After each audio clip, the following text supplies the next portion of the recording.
క్రైస్తవులందరికీ కూడా దేవుడు ఒక విషయాన్ని తెలియజేస్తా ఉన్నాడు. మత్తయి సువార్త 5వ అధ్యాయం 44వ వచనంలో, నేను మీతో చెప్పున్నదేమనగా, మీరు మీ పరలోకమందున్న మీ తండ్రికి కుమారులై ఉండినట్లు మీ శత్రువులను ప్రేమించుడి, మిమ్మల్ని హింసించే వారి కొరకు ప్రార్థన చేయడి. చేస్తున్నారా? మనల్ని ఎవరైతే హింసిస్తున్నారో వారి కోసం ప్రార్థన చేస్తున్నారా? మన మీద ఎవరైతే ద్వేషం పెంచుకున్నారో ఆ శత్రువుని ప్రేమించగలుగుతున్నారా? దేవుడు నిజంగా కోరుకునేది ఒకటే, మన శత్రువుని ప్రేమించాలని, మనల్ని హింసించే వారి వరకు ప్రార్థన చేయాలని కోరుకుంటున్నాడు. లోకంలో ఉన్న వ్యక్తుల్లాగా ఒకరి మీద ఒకరు కక్ష పెట్టుకోవటంగా దేవుడు కోరుకునేది. ఆయన బిడ్డలైన వారికి దేవుడు నేర్పిస్తున్న ఆ విషయం ఏంటంటే, మీ శత్రువులను ప్రేమించండి, మిమ్మల్ని హింసించే వారు ఎవరైతే ఉన్నారో వారి కోసం ప్రార్థన చేయండి అంటున్నాడు ఆయన.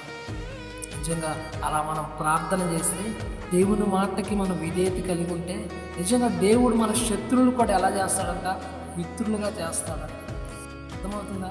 మనం చేయాల్సింది ఏంటంటే, దేవుడు చెప్పిన మాటను బట్టి వారిని ప్రేమించాలి, దేవుడు చెప్పిన మాటను బట్టి వారి కోసం ప్రార్థన చేయాలని దేవుడు తెలియజేస్తా ఉన్నాడు. చేద్దామా ఈ రోజు నుంచి? అభ్యసి.